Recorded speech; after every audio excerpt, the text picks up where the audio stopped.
The Little Red Hen, an Old English folk tale retold and illustrated by Florence White Williams, a Project Gutenberg book. A little red hen lived in a barnyard. She spent almost all of her time walking about the barnyard in her pickety-peckety fashion, scratching everywhere for worms. She dearly loved fat, delicious worms and felt they were absolutely necessary to the health of her children. As often as she found a worm, she would call "chuck, chuck, chuck" to her chickies. When they were gathered about her, she would distribute choice morsels of her tidbit. A busy little body was she. A cat usually napped lazily in the barn door, not even bothering herself to scare the rat who ran here and there as he pleased. And as for the pig who lived in the sty, he did not care what happened so long as he could eat and grow fat.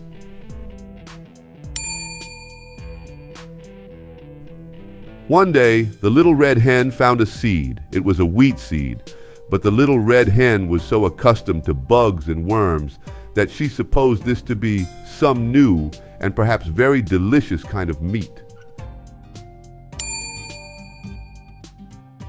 She bit it gently and found that it resembled a worm in no way whatsoever as to taste, although because it was long and slender, a little red hen might easily be fooled by its appearance. Carrying it about, she made many inquiries as to what it might be.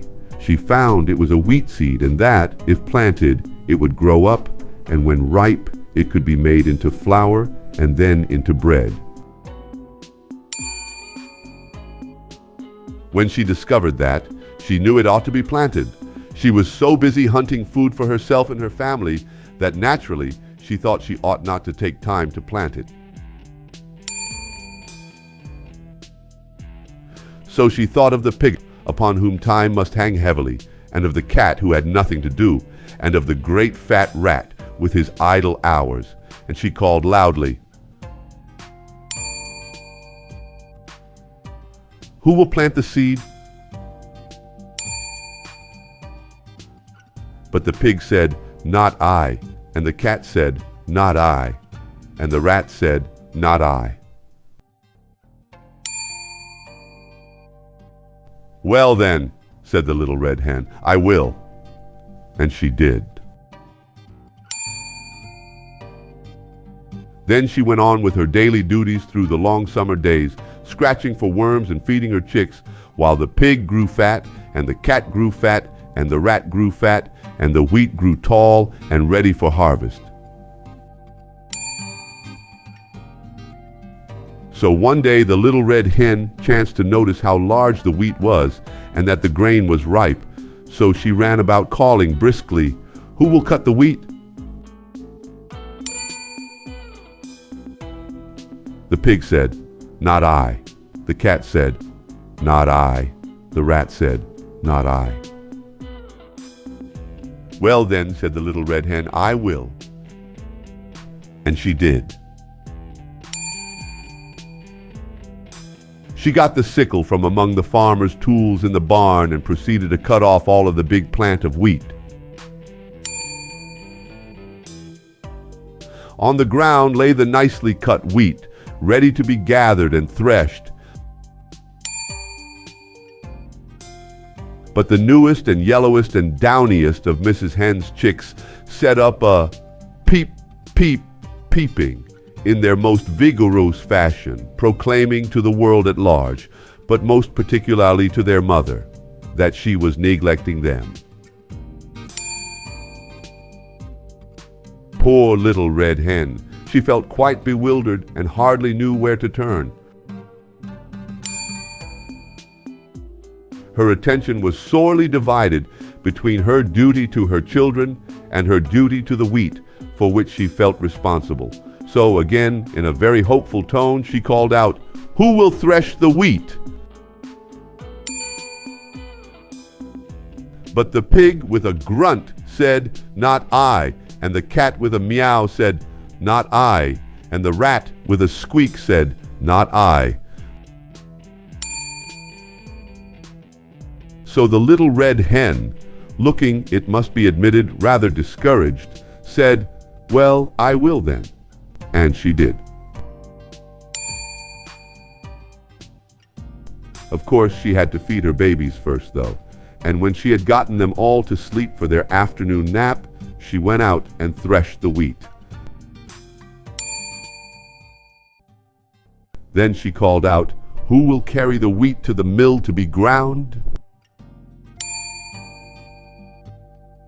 Turning their backs with snippy glee, that pig said, "Not I." And that cat said, "Not I." And that rat said, "Not I." So the good little red hen could do nothing but say, "I will then." And she did. Carrying the sack of wheat, she trudged off to the distant mill. There she ordered the wheat ground into beautiful white flour. When the miller brought her the flour, she walked slowly back, all the way to her own barnyard, in her own pickety-peckety fashion. She even managed, in spite of her load, to catch a nice juicy worm now and then, and had one left for the babies when she reached them. Those cunning little fluff balls were so glad to see their mother. For the first time, they really appreciated her. After this really strenuous day, Mrs. Hen retired to her slumbers earlier than usual indeed, before the colors came into the sky to herald the setting of the sun, her usual bedtime hour. She would have liked to sleep late in the morning, but her chicks, joining in the morning chorus of the henyard, drove away all hopes of such a luxury. Even as she sleepily half opened one eye, the thought came to her that today that wheat must, somehow, be made into bread.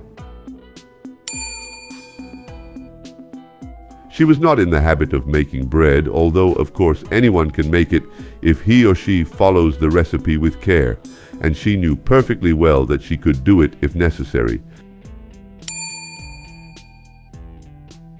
So after her children were fed and made sweet and fresh for the day, she hunted up the pig, the cat, and the rat.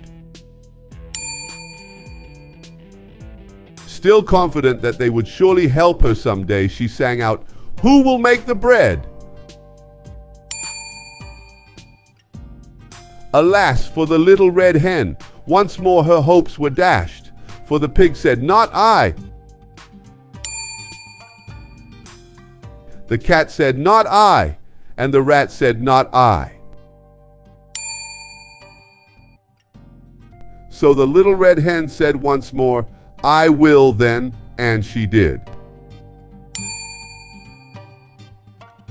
Feeling that she might have known all the time that she would have to do it all herself, she went and put on a fresh apron and spotless cook's cap. First of all, she set the dough, as was proper. When it was time, she brought out the molding board and the baking tins, molded the bread, divided it into loaves, and put them into the oven to bake. And close at hand, the vain rat powdered his nose and admired himself in a mirror. In the distance could be heard the long-drawn snores of the dozing pig. At last, the great moment arrived. A delicious odor was wafted upon the autumn breeze. Everywhere the barnyard citizens sniffed the air with delight. The red hen ambled in her pickety-peckety way toward the source of all this excitement. Although she appeared to be perfectly calm, in reality she could only with difficulty restrain an impulse to dance and sing, for had she not done all the work on this wonderful bread? Small wonder that she was the most excited person in the barnyard. She did not know whether the bread would be fit to eat, but joy of joys! When the lovely brown loaves came out of the oven, they were done to perfection. Then, probably because she had acquired the habit, the red hen called, "Who will eat the bread?" All the animals in the barnyard were watching hungrily and smacking their lips in anticipation. And the pig said, "I will!" The cat said, "I will!"